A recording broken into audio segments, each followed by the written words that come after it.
It's Thursday, November 1st, and I'm your host, Paula Hersey. On today's show, we look over the Town Council agenda with Town Councilor President Eric Steinhilber, hike out to Sandy Neck for a very special dedication, learn more about water quality in the Three Bays, and do a deep dive on Chapter H, a regulatory process with the Cape Cod Commission. Let's start with some news you can use. The detours do continue today at the Route 28 and Beers' Way construction area as the Massachusetts Department of Transportation continues their roadway improvements as scheduled. On Thursday, November 1st and Friday, November 2nd, the westbound lane of Route 28 will be detoured again at the intersection of Route 28 and Beers' Way. Traffic will be directed north on Beers' Way, then directed southeast down Pitcher's Way. The end of the detour will occur as traffic migrates back to Route 28. Traffic to local businesses will be allowed access. There is sure to be traffic delays, and you may want to use your Ninja Local routes to avoid the area. And remember, slow down, be cautious in all construction areas. Town Council has several presentations this evening, new police officer funding, and several other items on the agenda for the evening. Eric Steinhilber, Town Council President, explains.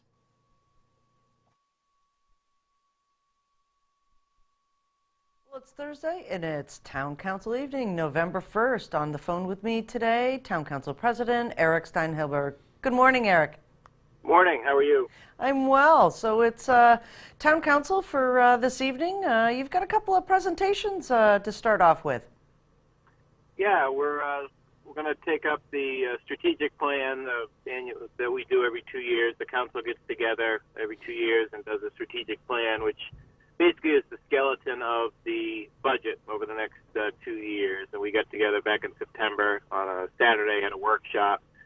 We've gone through some drafts. So this is the final draft, and we'll take that up and ratify that tonight.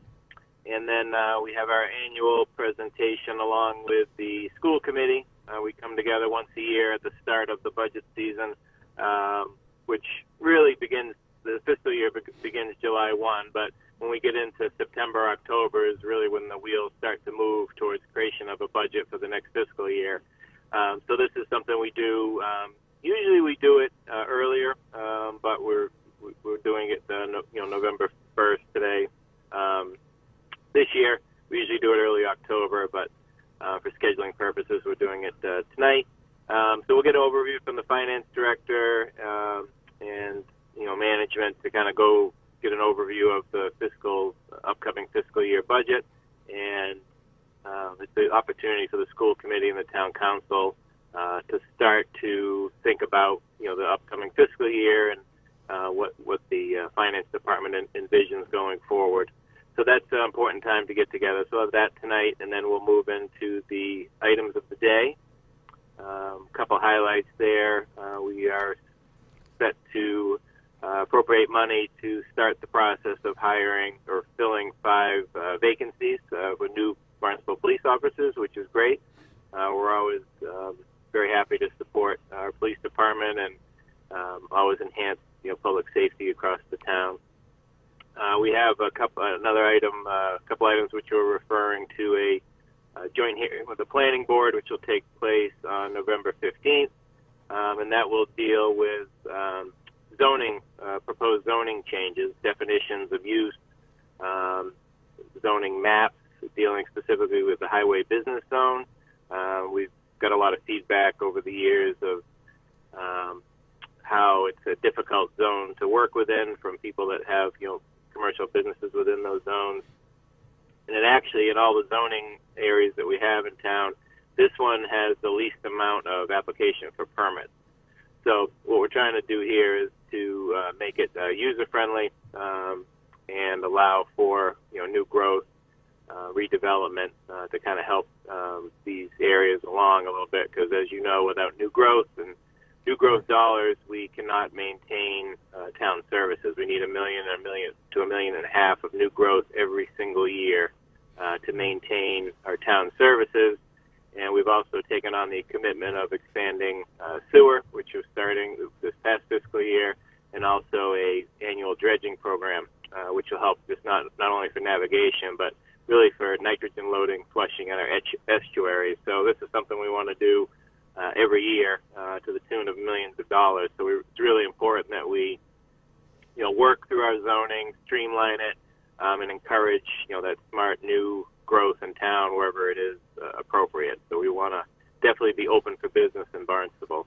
The other item that we'll refer to the 15th, or we'll take up on the 15th. I know we're a couple weeks ahead of that, but looking at Cape Cod Commission thresholds.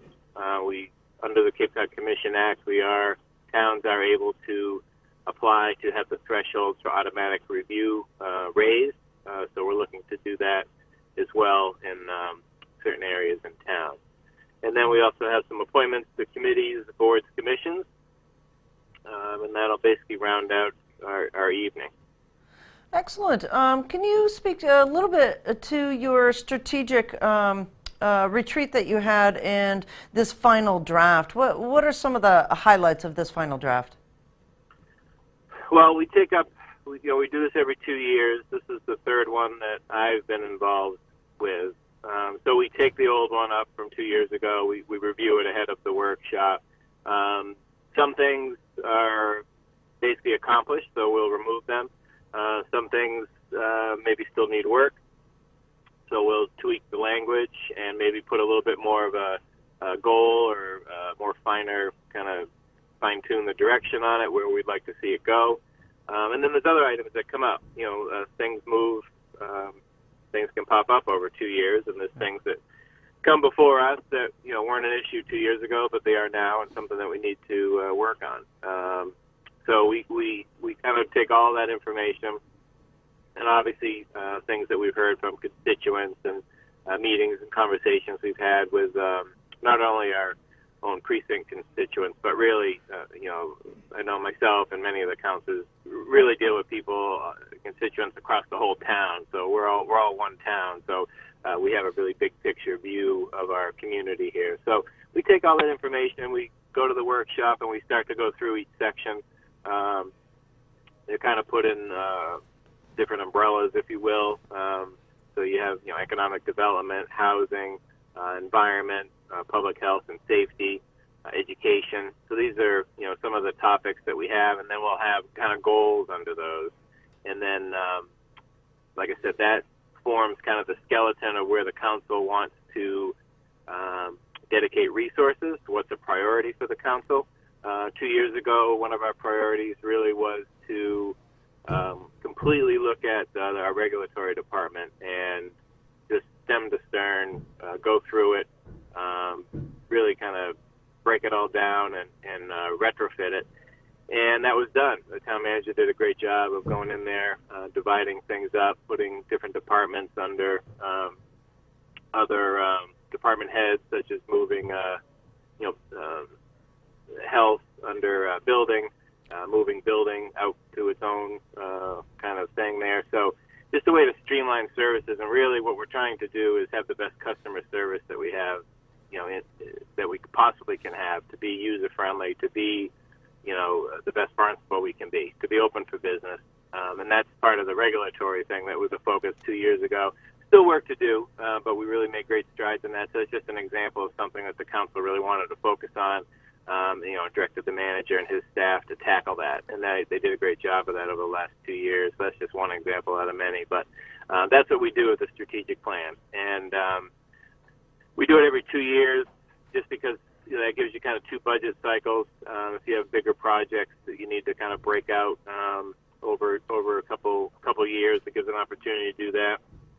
An annual one would probably be a little too quick because it does take a little bit of time to plan, design, and implement, and then actually see changes. So you really need at least a couple of fiscal cycles to kind of see how things are coming along. So we'll look forward to taking that up tonight and form the basis of the next 2 fiscal cycles here. So. Well, that's great work, Eric, and we thank you so much for taking time out of your day today to highlight the meeting this evening. All right, thank you very much. Talk to you soon. Bye. Bye. A love of Sandy Neck, its trails, wildlife, and peaceful solitude brought together one man's family, Area Eagle and Boy Scouts, and the community at large to build the Winders Lean-To on the Marsh Trail. Channel 18 was invited to the private dedication and ribbon cutting that officially opened the shelter.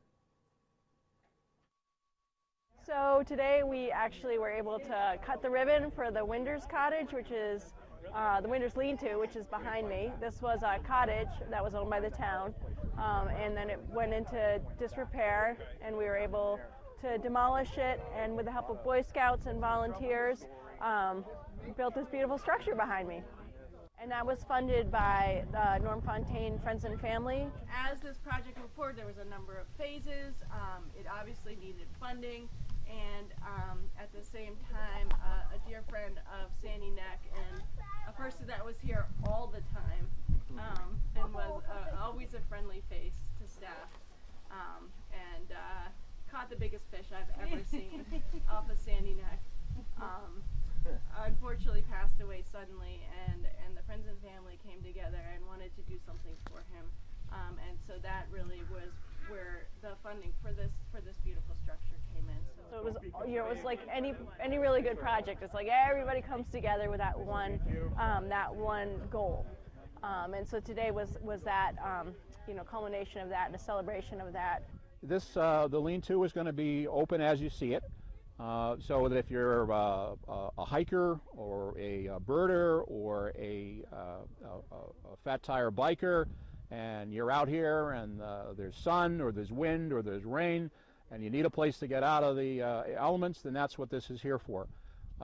It will be available primarily to scout groups and other community organized groups for some overnight usage, but during the day and when it's not being used by a group, it's available as a place to sit and look at the great marsh and Barnstable behind it and just enjoy. I mean, you sit inside, open up that window, and if you're a birder, that's going to be a great spot. We watched great blue herons when we were working out here. We watched turkeys come right down the road, not caring that we were banging nails. Deer trails all through here, so certainly a good place to observe wildlife and just enjoy the bounty which is Sandy Neck. The town of Barnstable and the state of Massachusetts work together on many water quality endeavors.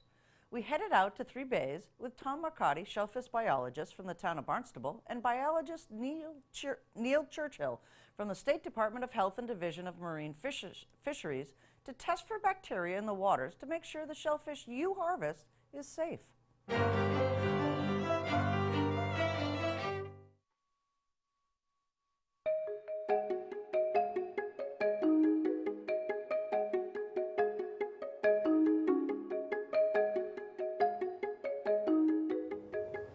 Why don't we start, Neil, Station 4, and we'll do 11.5, and that'll be part of the Katuitt.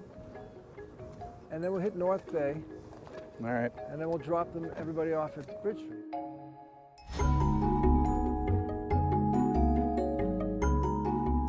We're required to sample every area that's open to shellfishing 5 times a year.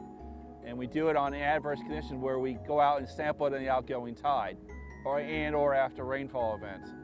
And part of the process that we do that, we go to every area has a number of stations in it based on how big the area is and or how complicated the area is in terms of pollution sources coming in. So it's usually anywhere from 3 to 16 stations in an area. It all depends on how complicated the area is. I mean, a big open coastal area will have like 3 stations. You know, this here we have North Bay has like 8. It all depends on how complicated the area is and what's going on. Okay. Inside the bottles are sterile because we autoclave. What you want to do when we get to the station, take off the cap. Don't touch inside the cap inside the bottle. And you hold the bottle so the open side down, go down at least a foot, invert it like that, let all the air come out, bring it back up to the surface, pour off the top edge, and then cap it. The reason we do that is that you get down below the surface, so you avoid any surface scum at all, bring it back up, then you pour it off, so in case you got some by mistake, you pour it off. You cap it, you pour off 1 inch, that way when we get back to the lab, there's enough airspace when the lab technician gets to it, they can use it to help shake it up, to stir it before, because it sits in the cooler for like a couple hours, So everything that's settled in the bottle settles at the bottom. So you want to get a good sample, so you shake it out before you do the process. And we try to do it with the towns because it's a cooperative effort from them. It's also easier for me to come down and meet Tom, jump in his boat, go out and do it, and then bring my own boat down, launch it, and have to bring a second person. Since we're both out, in case we see something, we both see at the same time. That way, when he goes back to his boss and says, this is what I saw, we need to fix it, I go back to my boss and tell them that we saw a problem, needs to be fixed. That way it's double, it's that way you have two eyewitnesses to anything. If we have a clean water, it means you can take clean shellfishing. The shellfish that you eat is nice and clean and safe to eat. Also, some people feel that if the water around their property is cleaner, it's nice and clean, it's worth more.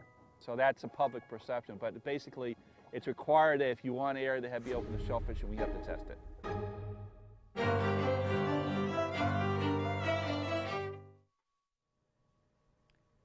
As part of ongoing economic development efforts, the town of Barnstable seeks to raise development of regional impact thresholds to cultivate and attract economic development opportunities within the town's economic centers and the industrial service and trade area.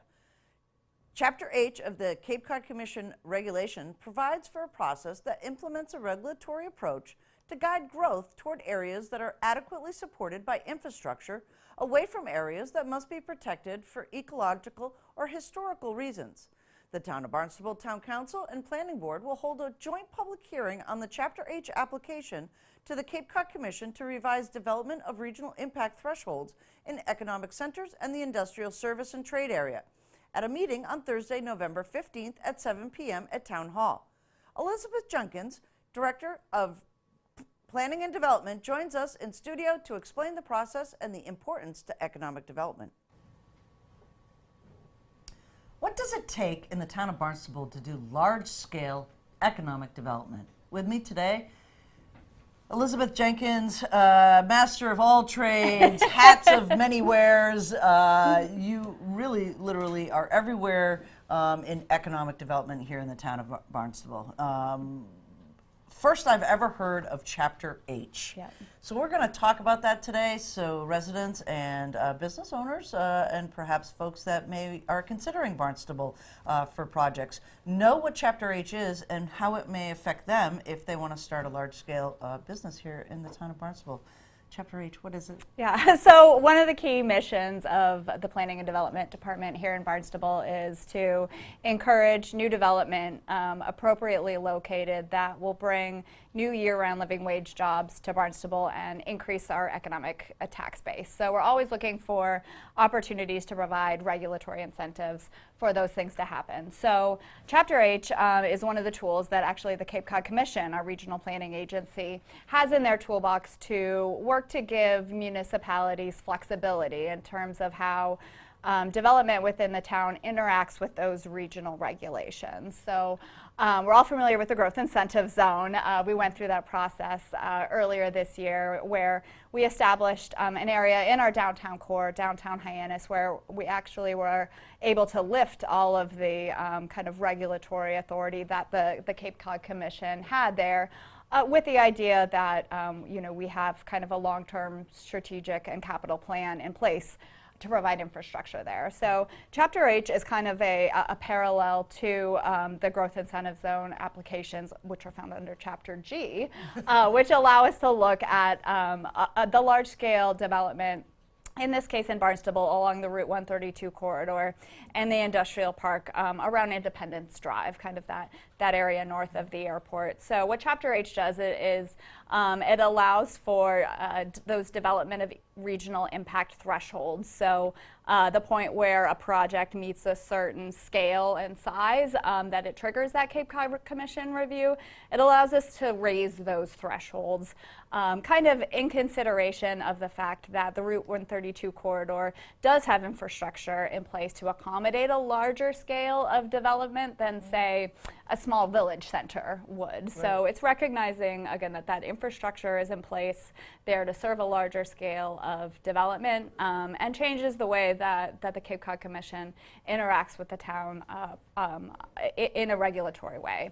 So at this point, again, if you're familiar at all with Cape Cod Commission regulations, the kind of baseline for when a project triggers Cape Cod Commission review is 10,000 square feet. And so that's the baseline that they use. Any big project that that creates a building that's over 10,000 square feet in area is found to have a likelihood that it might have a regional infrastructure impact, and then gets Cape Cod Commission review. So in this case, in what we call our economic center, which is kind of that Route 132 commercial corridor, which is really, it acts as Cape Cod's downtown. It's where we find kind of all of our larger scale retail. The stores there are a lot bigger. The scale of development there is a lot bigger. So what we're going to ask is to raise those development of regional impact thresholds from the minimum of 10 up to 20,000 square feet. So 100% increase over what we have. Again, still pretty modest in nature considering some of the scale of the development there, but nonetheless accommodating more growth. And then in our industrial park, what they called an industrial service and trade area under the current regional planning framework, we're going to make a request to the Commission to increase that baseline threshold from 10,000 square feet to 40,000 square feet, with the caveat that what we're really looking to encourage in that industrial park area are businesses that are going to bring year-round living wage jobs to Barnstable. And again, with the further understanding that there is some land use conflict there between potential industrial development and our public drinking water supply wells. A lot of that area is mapped as protected area from drinking water supply. So what we're really trying to encourage there are clean industries. So research and development type of businesses that don't involve large quantities of hazardous materials. Again, making it easier, giving an incentive for these types of businesses to locate here in Barnstable. All right. So let's just back up just a little bit, is that we're not doing this to put in another mall. Yeah. Right? So I just want to make that clear, is that that's not really the purpose of these types of regulatory moves on the town. It's to widen the playing field of what can go in those particular areas. And with the blue economy, having those hurdles already kind of, gone, it's easier for some of those blue economy businesses to actually come in. Exactly. So I think objectives here are really threefold, and reflecting exactly that we have to be a little bit more creative about regulatory development and incentives here in Barnstable. So I think what we're doing is we're looking to make it easier for businesses that are already there and established to do modest expansions. If you're a big business that already has a Cape Cod Commission decision, or if you're a business that predated the Commission but is looking to expand, and maybe that expansion itself, it's not creating something new, but it's helping that business expand and stay here in Barnstable. This will allow them to do that through these modest changes. Second of all, I think it's really making sure that we're taking advantage of all of the tools that the Cape Cod Commission is giving us.